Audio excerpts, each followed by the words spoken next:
Je vous souhaite la bienvenue à toutes et à tous pour cette nouvelle matinée consacrée à l'industrie 4.0 et notamment à l'intelligence artificielle, à l'IA, donc ce terme qui aujourd'hui fait couler beaucoup d'encre, fait beaucoup parler et sans savoir parfois de quoi vraiment on parle et surtout quelles applications véritablement concrètes on peut donner à l'industrie, enfin, l'IA peut offrir à l'industrie. Pour parler de ces questions, j'ai le plaisir et l'honneur d'accueillir trois participants, trois experts de la question. Tout d'abord, Lucas Naxa, donc CEO de la société Néovision. Serge Verès, au milieu, donc directeur innovation et partenariat chez ST Microelectronics et également président de Minalogic, du pôle Minalogic. Et enfin, Faisal Rezgui, cofondateur de la société Araïco. Je commence avec vous, Faisal.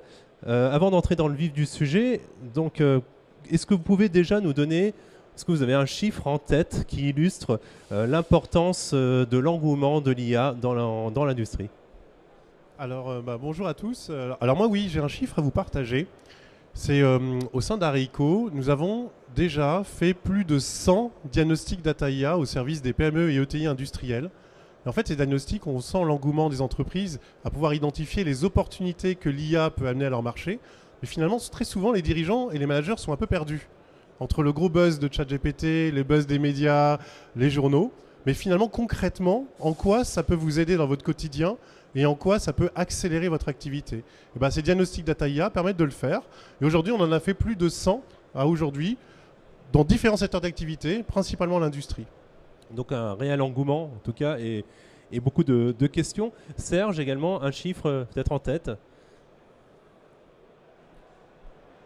Alors moi, j'ai pas un chiffre précis, ça sera plusieurs milliards. Alors plusieurs milliards, c'est quoi? C'est tout simplement tous les objets connectés, les capteurs que vous allez mettre un petit peu partout pour mesurer vos process en fabrication. Et tout ce qui vous sert finalement à optimiser à la fois vos process, mesurer la qualité des pièces qui sont produites à travers donc de l'IA embarquée au plus près des capteurs. D'accord. Lucas, même question. C'est un peu compliqué comme question. Je dirais que un des chiffres que j'ai vu il n'y a pas longtemps qui m'a pas mal marqué, c'était 70% des collaborateurs utilisent l'intelligence artificielle, l'IA générative, notamment on pense à ChatGPT, je pense, qui est une des IA qui s'est le plus démocratisée dernièrement. Et la plupart d'entre eux ne le disent pas à leur entreprise parce que il y a des conflits d'intérêts en termes de confidentialité et de productivité aujourd'hui. Alors, je reste avec vous, Lucas. Comme tout concept nouveau, une définition peut-être de l'IA. Qu'est-ce que c'est l'intelligence artificielle selon vous? C'est bien de poser cette question-là parce que ce que je vois en ce moment, c'est beaucoup de confusion entre IA et ChatGPT, forcément. Quand on parle d'IA, les gens pensent à ça, et quand on parle de ChatGPT, les gens pensent à l'IA directement, alors que c'est pas la même chose. Ça existe depuis longtemps, ça existe depuis plus de 60 ans, l'intelligence artificielle. Au début, on essayait de résoudre des problèmes qui sont complètement résolus aujourd'hui, comme trouver le meilleur coup aux échecs, par exemple, trouver le chemin le plus court d'un point A à un point B, ce que vous avez dans votre GPS, typiquement, c'est de l'intelligence artificielle. Et l'intelligence artificielle, finalement, s'attelle à essayer de résoudre les problèmes les plus complexes qu'on a à un instant T. Et aujourd'hui, on a des sujets autour de la compréhension des documents, de la génération de textes, la génération d'images. Et avant ça, notamment dans l'industrie, c'était beaucoup des choses autour du contrôle qualité, du prédictif, de l'analyse d'images. Mais oui, l'IA, si je devais donner une définition précise, je dirais que c'est le plus haut niveau d'automatisation qu'on arrive à atteindre avec les technologies qu'on a aujourd'hui de l'information. D'accord. Vous-même, Serge, vous partagez cette définition? Alors effectivement, donc, je vais revenir sur le côté embarqué, parce qu'en fait, effectivement, je vais pas commenter sur l'IA générative côté ChatGPT, et notamment dans l'industrie, ce qui est important finalement de l'IA, c'est maximiser finalement des algorithmes qui existent depuis très longtemps. Mais là, le but, c'est de pouvoir traiter un grand nombre de données en très peu de temps et en ayant avec une possibilité finalement de détecter des signaux faibles grâce à cette agglomération de données qu'on peut traiter très rapidement, qui n'était pas possible auparavant. Donc c'est une évolution finalement de l'architecture, à la fois soft et maintenant matérielle, qui permet finalement d'augmenter la performance et cette détection de signaux faibles qui nous permettent de prendre des décisions rapides. D'accord. Faisal, même question sur la définition de l'IA et également, je suivrai également avec une autre question sur cette IA, de quelle technologie parle-t-on, quelles sont les applications industrielles dont on peut attendre? Alors déjà, quand on parle d'IA, il n'y a pas une IA, il y a des IA. Donc il y a plusieurs catégories d'IA. Mais par rapport à ce qu'a dit Lucas et Serge à l'instant, moi je voudrais rebondir sur l'intelligence artificielle en elle-même. En fait, permet de résoudre des problèmes qu'on ne pouvait pas résoudre avant. Avant, dans le digital, et encore aujourd'hui, dans le développement, on est obligé d'expliquer toutes les situations possibles. Donc c'est la programmation de code informatique habituel. L'IA permet de ne plus avoir besoin de tout configurer ou de tout expliquer, parce qu'on fonctionne principalement par entraînement. Et c'est ça la plus grosse différence. Et donc, ça engendre un changement de modèle mental. Et ça, c'est pas si simple. Il faut réfléchir d'une autre manière les choses, aussi bien pour les dirigeants, les managers des entreprises. Et donc, il faut avoir un raisonnement qui se différencie de la façon dont vous raisonniez avant pour prendre des bonnes décisions et choisir les bons projets. Je vais donner un exemple de cas d'usage potentiel. On met par exemple en avant actuellement une solution sur la capitalisation de la connaissance qui s'appelle Chirou. Et aujourd'hui, cette connaissance, elle est souvent tacite. Ce qu'on dit souvent, c'est que le savoir-faire de votre entreprise, elle n'est pas dans vos formations. Elle n'est pas non plus dans vos processus. Elle est dans la tête des experts. Et eux, ils ont cette connaissance, ce savoir-faire. Sauf qu'elle est difficilement formalisable et c'est très difficile de la transmettre et y avoir accès facilement. Avec Chirou et avec plusieurs IA, justement, il y a plusieurs IA dedans. Il suffit juste à l'expert, où qu'il soit, sur le terrain, un technicien de maintenance ou autre, il suffit juste qu'il parle à Chirou, comme s'il parlait à un de son collègue, et on comprend le sens de tout ce qu'il dit, on vient capitaliser et créer une fiche de captation de connaissances automatiquement et structurée. Plus besoin de retourner au bureau, plus besoin de se poser, de se dire comment je vais écrire ce que je sais. Il peut prendre des photos, des vidéos, et de l'autre côté, son collègue qui vient d'arriver, qui est plus jeune, va juste poser la question à Chirou. Il n'a pas besoin d'utiliser les mêmes mots, on va comprendre la sémantique, il va trouver la superbe astuce qu'a partagé Gérard, qui a 20 ans d'expérience dans l'entreprise. Et ça, le savoir-faire dans les entreprises, c'est ce qui crée la valeur d'une entreprise. Ce n'est pas vos machines, hein. Ce n'est pas vos bâtiments. C'est tout ce savoir-faire tacite qui sont dans la tête des plus grands experts, des plus anciens, et ces astuces du terrain qui font la différence. Et ben, l'IA permet d'apporter des outils au service de l'humain. Il n'y a plus besoin de raisonner comme un ERP, et malheureusement l'ERP, il y a beaucoup de souffrance autour des ERP, parce qu'on oblige l'humain à remplir des champs, comme si on était un code informatique. Et ça, on le voit, ça ne marche pas bien. Mais aujourd'hui, il suffit juste de parler comme on parlerait à un collègue, et grâce à l'IA, on comprend la sémantique, on la structure, et on la repartage aux personnes qui la recherchent. D'accord. Serge, pour vous, les technologies liées à l'IA, appliquées à l'industrie, quelles sont-elles ? Qu'est-ce que vous utilisez, par exemple, au sein d'un groupe comme ST Microelectronics? Qu'est-ce que vous proposez? Alors en fait, il y a deux questions, ou il y a 2 points, deux réponses. Il y a ce qu'on utilise et les solutions qu'on propose. Donc dans ce qu'on utilise aujourd'hui, on a un ChatGPT effectivement interne. Parce que là, il y a un point important, c'est effectivement ce que tu viens de dire sur la capitalisation des données, ça c'est important. Mais il faut éviter aussi que les données soient fuites, soit qu'elles soient, qu'on utilise des données qui ne sont pas correctes. Donc en fait, on a un système en fait, de ChatGPT interne qui permet de faire ce filtrage en fait, des données. Excusez-moi, je vous coupe. Ce système-là, justement, il a été mis au point comment? C'est à partir d'un outil finalement du commerce que vous avez? C'est un outil standard et qui est limité à un certain nombre, enfin un usage restreint limité de données. Mais c'est un outil standard. Alors par contre, là où on se positionne en tant que ST, c'est effectivement de fournir des solutions IA, mais vraiment pour l'embarquer, pour que ce soit des produits grand public ou justement dans l'industrie, des machines-outils pour détecter, on parlait de maintenance prédictive, bon, c'est vraiment, le but c'est d'anticiper la défaillance possible d'une machine pour pouvoir faire les corrections avant que la machine tombe en panne et arrête la chaîne. L'autre aspect, c'est effectivement aussi en termes de visualisation, la détection de pièces défaillantes très rapidement. Et donc là, le but dans l'embarqué, c'est il y a plusieurs choses. C'est de réduire les consommations, parce qu'effectivement, tous les traitements qu'on fait dans l'embarqué, ça pèse moins lourd en termes d'énergie que même le traitement sur un serveur distant, même au sein de l'entreprise, ou au pire dans le cloud, où là on a vu un petit peu la croissance d'énergie consommée à partir du moment où on a mis ChatGPT en œuvre.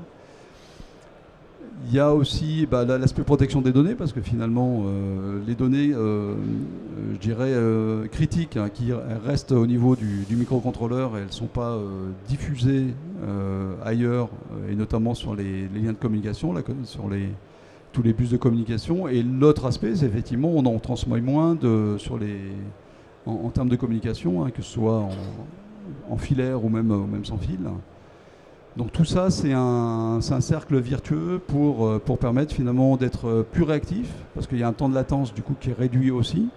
Donc quand il y a une action critique à mener, tout de suite elle est prise en compte au plus près de l'endroit où le capteur mesure en fait l'entité à surveiller. D'accord. Lucas, justement, sur ces technologies, tant pour la production et la maintenance, qu'est-ce que l'IA apporte ? Moi, ça commence à faire un moment que je fais de l'IA. Ça fait 15 ans que je suis dans le domaine et j'ai vu beaucoup de sujets autour de la maintenance prédictive. Je trouve que c'est des sujets qui sont un peu souvent surcotés. On imagine qu'on peut prédire des pannes de machines où les ingénieurs ont mis des années à en faire en sorte qu'il n'y ait pas de panne. Et donc c'est très difficile en fait d'utiliser de l'IA pour ces sujets-là, puisqu'on n'a pas d'exemple en fait pour entraîner les IA à reconnaître des pannes. On arrive à reconnaître l'état normal et à détecter des dérives par exemple, ou à détecter des anomalies, mais c'est des sujets qui sont quand même assez difficiles, mine de rien, puisque c'est très spécifique aux machines, et même d'une usine à l'autre pour la même machine, on ne va pas avoir les mêmes types de données. Donc c'est des sujets qui sont assez difficilement généralisables et assez difficiles à passer à l'échelle. Cependant, il y a quand même des choses à faire, je pense, proche de ça, ce dont tu parlais tout à l'heure, Serge, sur le contrôle qualité. Nous, on a fait beaucoup de sujets autour du contrôle qualité de pièces, à partir de caméras, prendre des photos de pièces et détecter s'il y a des défauts, de l'usure, des anomalies sur les pièces. Ça nécessite cependant d'avoir une bonne connaissance de ces produits, une bonne connaissance des défauts. Si on veut juste détecter un défaut, c'est pas trop dur et les solutions sur le marché marchent très bien. Et par contre, si on veut aller dans la qualification du défaut, comprendre finement quel type de défaut on a, là il faut de l'expertise métier, il faut passer du temps pour créer sa base de données. Et là c'est beaucoup de temps, pas uniquement sur le développement de l'IA, mais aussi sur l'intégration de la connaissance métier dans ces bases de données. Donc je dirais le contrôle qualité, c'est un des cas d'usage que je vois le plus dans l'industrie. Le deuxième que je vois beaucoup, c'est la traçabilité. Réussir à tracer les pièces, savoir les identifier de manière unique, soit par un numéro de série, soit par leur aspect, leur forme. J'ai même des clients qui identifient de manière précise la texture de la pièce pour pouvoir l'identifier de manière unique. Voilà. Et la dernière grande famille de cas d'usage que je vois beaucoup dans l'industrie, c'est tout ce qui est optimisation de la logistique. Donc réussir à diminuer les coûts de transport, par exemple, de ces pièces, optimiser les tournées, ou alors savoir comment agencer l'ensemble de ces ressources et affecter les bonnes ressources au bon endroit au bon moment. Généralement, on a toutes les infos, mais on n'a pas de système intelligent qui optimise le tout. Donc c'est fait un peu manuellement par mes clients généralement avant qu'on arrive, et il y a des énormes gains associés à ce type d'optimisation. D'accord. Serge, au niveau vous avez évoqué déjà les différentes applications. Est-ce que vous avez un exemple concret d'application, soit en interne, soit parmi les produits chez vos clients, finaux ou pas finaux, mais voilà, est-ce que vous avez un exemple d'application concret? Alors moi j'en ai plusieurs, y compris dans la maintenance prédictive. Alors par contre, je ne sais pas si vous avez vu dans la presse automobile ces derniers jours, c'était lié suite au mondial. Hein. C'est Renault qui annonçait qu'ils allaient diminuer à 2 ans la conception de la Twingo grâce à l'IA et optimiser leur processus de fabrication avec l'IA aussi pour réduire les temps de production. Donc ça, c'est deux bels exemples en fait de l'usage de l'IA dans la... Alors c'est plus de l'IA générative du coup, mais dans le process, il y a aussi après la mise en œuvre avec effectivement toute la partie, toute la chaîne de capteurs, etc. Alors sinon, j'ai un bon exemple dans le domaine plutôt grand public que je vais vous donner, puis après je reviendrai à des exemples finalement dans la maintenance prédictive qui sont quand même avérés. J'en discutais tout à l'heure parce que je voyais un vélo là-bas. On a travaillé avec Panasonic pour détecter, par exemple, pour les gens qui aujourd'hui se mettent au vélo et qui n'avaient pas l'habitude. Donc avec maintenant les VAE, c'est beaucoup mieux, il y a beaucoup plus de monde. Sauf qu'ils n'ont pas forcément l'habitude de gonfler leurs pneus. Donc en fait, il y a un exemple très simple qui fait au niveau du contrôle moteur. C'est-à-dire finalement, si en mettant une petite IA embarquée, j'arrive à détecter finalement si mon pneu est dégonflé ou pas. Alors comment ? En corrélant tout simplement la pression exercée sur le pédalier et l'effort du moteur avec la vitesse, donc avec d'autres paramètres comme ça, et on arrive à détecter si les pneus sont dégonflés. Donc finalement l'IA, elle permet des choses que finalement on n'aurait pas imaginé forcément avant en corrélant un certain nombre de données, quoi. Et sinon en maintenance prédictive, il y a beaucoup de choses qui ont été faites. Alors maintenant je ne sais pas si c'est passé à l'échelle ou pas, ça je ne peux pas vous le dire, mais au moins je sais qu'il y a des POC qui ont été faits, notamment sur des détections d'arcs électriques sur des installations des réseaux électriques, la maintenance prédictive aussi sur des machines, en mesurant soit le son émis par le moteur, soit la vibration. Oui. Voilà. Donc des exemples. Alors maintenant, je ne veux pas contredire Lucas, mais je ne sais pas du tout si c'est passé à l'échelle. Peut-être Fessal.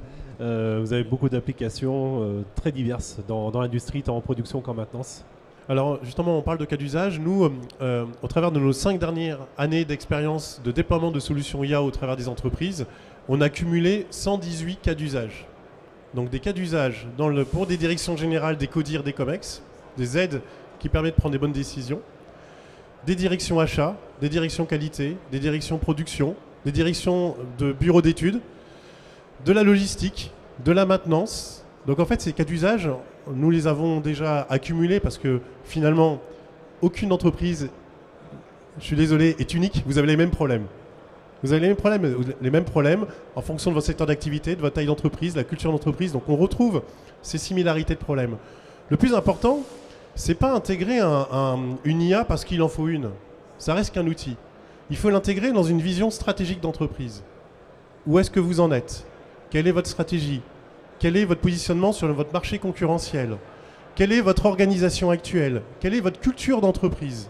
Et à partir de tout ça, c'est construire une roadmap où l'IA va être au service de la croissance et de votre activité. Et à partir de ça, vous allez identifier, et on peut vous aider à le faire, à identifier des cas d'usage qui soient pertinents et pas juste un gadget qu'on va connecter parce que ça fait bien d'avoir de l'IA. Et c'est très important d'avoir cette hauteur de vue de que l'IA est au service du déploiement et de la croissance stratégique de votre entreprise. Et ce n'est pas un outil digital parce qu'il faut en connecter un. Et d'où cette phase vraiment de diagnostic en amont qui permet de construire cette roadmap et qui permet de vous donner plus de visibilité sur des cas d'usage qui soient pertinents par rapport à là où vous en êtes et là où vous voulez aller. Donc on pourrait en énumérer des cas d'usage dans les 118. Alors Fessal, vous avez anticipé la question suivante sur la démarche de mise en œuvre d'une démarche IA. Pardon, ce n'est évidemment pas grave, on va le réévoquer tout à l'heure. Par contre, peut-être un exemple parmi tous ces exemples, ces cas d'usage qui vous a particulièrement marqué, qui montre vraiment et peut montrer aussi à nos visiteurs l'intérêt, la pertinence de l'IA dans l'industrie. Je vais vous donner vraiment un exemple très concret où l'IA est au service de la stratégie d'une entreprise. Donc c'est pour le groupe Mr Minute. Peut-être que vous le connaissez. C'est une entreprise qui vous avez peut-être refait vos clés chez eux. Ils ont plus de 200 agences en Europe de serruriers. Donc avec Mr Minute, ils avaient plusieurs idées, orientations de cas d'usage. Donc on pourrait optimiser les stocks, on pourrait faire ci. Attendez, on va prendre du recul, on va déjà identifier où est-ce que vous en êtes. On a fait ce diagnostic stratégique et on a fait émerger un projet qu'ils n'avaient pas forcément en tête, mais qui aujourd'hui est en train d'accélérer l'entreprise. Et ce projet, en fait, vous êtes chez vous, vous posez votre clé sur votre table, vous avez une application mobile, vous prenez votre photo recto de la clé, verso de la clé, il y a 3 IO qui tournent, on reconnaît le modèle, le type, son contour, et la clé est usine à distance et 48 heures après, elle est envoyée chez vous. Donc cette application, elle est déjà disponible, elle est industrialisée. Vous pouvez la télécharger sur les stores, ça s'appelle Clé Minute. Vous pouvez l'utiliser déjà dès aujourd'hui. Parce que c'est un autre sujet, industrialiser des IA, c'est un véritable métier. Faire des prototypes de POC, de chez POC, il y en a plein qui le font. Mais industrialiser des IA viables qui marchent, ça c'est une autre histoire. Et donc voilà un cas d'exemple où le client avait des idées. On leur a dit non, c'est pas vous rendre service d'aller dans cette direction. On a un autre axe beaucoup plus impactant par rapport à votre croissance et à votre développement. Et aujourd'hui, le groupe Mister Minute, ça lui permet de pénétrer le marché asiatique et le marché américain, et pour lequel, en fait, sans cette application, ça aurait été beaucoup plus difficile. Lucas, je reprends avec vous sur une application. Ouais, moi, il y a 2 applications qui m'ont vraiment marqué dans la maintenance et dans, on va dire, la diversification et le potentiel de l'IA pour apporter de la valeur à une entreprise. Le premier, c'est un cas d'usage, un projet qu'on a fait avec Michelin, c'est dans la maintenance en fait des pneus. L'opérateur de maintenance doit changer un pneu d'avion par exemple. Il va prendre en photo le dommage du pneu. L'IA va reconnaître ce que c'est comme dommage, va afficher la procédure associée pour maintenir le pneu. Il y a certains pneus qui peuvent être rechappés que 2 ou 3 fois en fonction de la criticité du dommage. Et donc cette application, elle a permis plein de choses. Elle a permis déjà d'assurer la traçabilité des pneus tout autour du monde en fait pour Michelin. Donc ça lui a permis une vision globale en fait de son parc, de ses produits chez ses clients. Et ça a permis aussi la montée en compétences et la formation des opérateurs grâce à cette application. Et ça, je trouve ça vachement intéressant parce que Michelin aujourd'hui sur les pneus d'avion, ils vendent plus des pneus, ils vendent des atterrissages. Donc ils ont changé leur modèle économique. Plutôt que de vendre un produit, ils vendent un service. Et cette application, avec de l'intelligence artificielle, vient augmenter le service autour, la valeur ajoutée finalement du service proposé à leurs clients. Ça, je trouve ça très intéressant et l'IA permet ça, mais c'est pas que l'IA, c'est toute l'application et tout le service qui est autour. Et le deuxième exemple qui m'a beaucoup marqué dans les plusieurs années où j'ai fait de l'intelligence artificielle, c'est avec un industriel de la chaîne du froid qui proposait en fait des boîtes isothermes pour transporter des produits à haute valeur ajoutée, notamment des vaccins. Pour s'assurer que le vaccin respecte bien la chaîne du froid, il mettait des capteurs de température à l'intérieur et à l'extérieur de la boîte, ce qui fait qu'à la fin, la personne qui récupère le produit peut s'assurer que la chaîne du froid n'a pas été rompue. Le problème, c'est que pour choisir la bonne boîte, en fonction du parcours logistique, c'était plusieurs semaines de bureau d'études pour regarder comment les boîtes allaient se comporter, etc. Et ça, c'était trop long, juste pour sortir un devis et pour répondre à une demande commerciale d'un client. Et ce qu'on a fait, c'est qu'on a analysé toutes les courbes, on a créé une IA qui était capable de simuler ces courbes de température en fonction du parcours logistique, et on a fait une petite appli web qui permet au client de simuler son parcours logistique. Je reste 2 heures sur le tarmac, puis 5 heures dans l'avion, puis j'en sais rien, 3 heures dans le bateau, et ça calcule la courbe en temps réel et ça permet au client de choisir sa boîte et d'optimiser son parcours logistique. Et ça, on s'y attendait pas en fait, c'est que au-delà du service de pouvoir proposer un devis rapidement, l'entrepreneur a proposé finalement un nouveau service d'optimisation logistique, et il est passé de je propose juste une boîte isotherme à je propose une solution logicielle d'optimisation logistique. Et donc il a créé une nouvelle filiale qui propose ce service, et dans ses clients maintenant il a certains de ses concurrents et il a certains de ses clients qui l'utilisent, et ça lui a permis de se diversifier, de proposer un nouveau service autour de son business d'origine. D'accord. Serge, alors il nous reste malheureusement qu'une ou 2 minutes. Serge, peut-être un petit mot sur la question de l'accompagnement, ou comment en tout cas mettre en œuvre une démarche d'IA au sein de son entreprise industrielle évidemment. Est-ce qu'il y a quelques conseils, quelques bonnes pratiques déjà à avoir à l'esprit? Alors, je vais un peu avoir du mal à vous répondre sur ce sujet-là, mais par contre, je vais rebondir sur le fait que j'ai deux voisins dont c'est le métier d'accompagner les clients. Donc, chez ST, on apporte les solutions technologiques. Et effectivement, on utilise un réseau de partenaires qui sont vraiment, eux, des experts de l'IA depuis longtemps pour travailler avec nos clients et mettre en œuvre les solutions. En sachant que les solutions qu'on amène, en fait, elles ont démarré.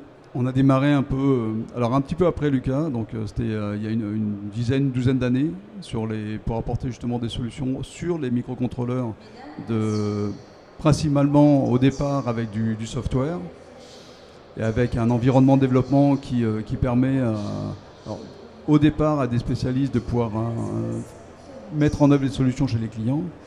Et puis maintenant, de plus en plus, des solutions un peu plus adaptées, un peu plus faciles à utiliser. Et la prochaine étape, puisqu'on va aller encore plus loin dans cette intégration des solutions IA au plus près des capteurs, c'est d'avoir intégré dans les microcontrôleurs en fait, un accélérateur IA, donc ce qui permet d'augmenter encore les performances, diminuer encore la consommation et d'être encore plus percutant. Faisal, je voudrais juste rajouter un point pour réussir cette transformation IA. Il y a un élément fondamental, oui bien sûr il faut de l'expertise IA, il faut des experts IA, mais pas que des experts IA, des experts qui savent industrialiser des solutions IA. C'est un autre monde, comme je l'ai dit. Faire des prototypes c'est facile, industrialiser c'est une autre histoire. Mais l'un des facteurs clés de succès de cette transformation IA, c'est l'humain. Ça c'est vraiment essentiel. C'est qu'en fait vous devez dans votre organisation acculturer, faire monter en compétences tous les niveaux de l'entreprise, que ce soit le codir, le middle management, les équipes, il faut les acculturer, les accompagner. Et dans un projet IA, il faut accompagner la conduite du changement. C'est d'autres façons de penser, d'autres façons de travailler. Et vous avez votre rôle d'accompagner l'humain pour réussir un projet IA, c'est pas que la technologie. Voilà, je voulais rajouter ce point-là. Très bien. Lucas, peut-être le mot de la fin, très rapidement. Oui, pour bien se lancer dans l'intelligence artificielle, il faut avoir les bonnes compétences, être bien accompagné. Je pense qu'il y a beaucoup d'aides en ce moment financières de l'État français pour vous lancer dans l'intelligence artificielle. Il y a des programmes de BPI France qui s'appellent IA Booster par exemple, qui permettent d'accompagner les entreprises sur le lancement de projets d'intelligence artificielle. C'est un super programme, il y a des formations en ligne qui sont disponibles, qui sont gratuites sur la plateforme de BPI France. Puis vous avez des diagnostics dont a parlé Faisal qui vous permet d'identifier les cas d'usage, les qualifier et vous aider à prioriser. Et ensuite, il y a de l'accompagnement jusqu'à de la mise en œuvre des premières solutions. On est aussi dans un pays où il y a beaucoup d'aides de projets. Voilà, vous pouvez faire des projets à plusieurs si vous trouvez que tout seul, vous n'êtes pas assez grand pour lancer un projet. Moi, j'ai des clients qui se réunissent à plusieurs avec des confrères pour avoir des ambitions plus grandes. Et il y a aussi des financements autour de ça. Donc, il y a l'humain, comme tu dis, il y a la structuration financière de l'innovation. Et puis après, il y a aussi intégrer l'IA dans sa stratégie. Je pense que c'est vraiment important d'avoir une vraie vision, comprendre que l'IA, c'est un changement profond, comme l'a été l'informatique il y a quelques années. Je pense vraiment personnellement que c'est une révolution industrielle, ça va transformer tous les métiers. Donc toutes les entreprises doivent se l'emparer, se poser la question de qu'est-ce que ça va changer pour elles, qu'est-ce que ça va changer en termes opérationnels. Est-ce que je vais être plus rapide, plus efficient, mais aussi en termes de diversification. On a parlé de l'exemple tout à l'heure. Je pense qu'il y a vraiment des nouveaux business à aller créer grâce à l'intelligence artificielle. C'est un long mot de la fin, mais en tout cas très détaillé. Merci infiniment Lucas, merci Serge, merci Faisal pour tout. Oui, on peut les applaudir. Merci. Pour ces nombreux conseils et cas d'usage.